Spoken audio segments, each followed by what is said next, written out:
Vecinos de la colonia Santiago Sur de la alcaldía Iztacalco mantuvieron un bloqueo vial por más de 12 horas. Piden abastecimiento de agua potable directo a sus casas.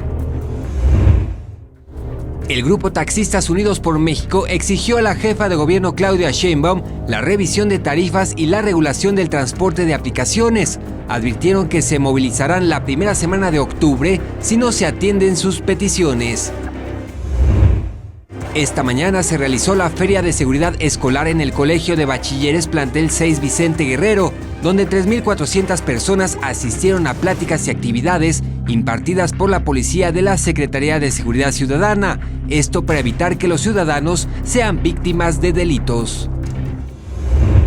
La jefa de gobierno Claudia Sheinbaum indicó que ya se atiende la denuncia por posible maltrato y fallecimiento de algunos animales en el zoológico de Aragón, además de un problema con un grupo de trabajadores del zoológico que no quieren trabajar. Elementos de la Brigada de Vigilancia Animal de la Secretaría de Seguridad Ciudadana atendieron 7 solicitudes de apoyo para la protección de animales, por lo que los trasladaron para su resguardo y atención. Esta tarde, elementos de la Secretaría de Seguridad Ciudadana de la capital implementaron un operativo en las inmediaciones del Aeropuerto Internacional de la Ciudad de México ante el posible arribo de la PFP, inconformes por la incorporación a la Guardia Nacional. 21 Noticias.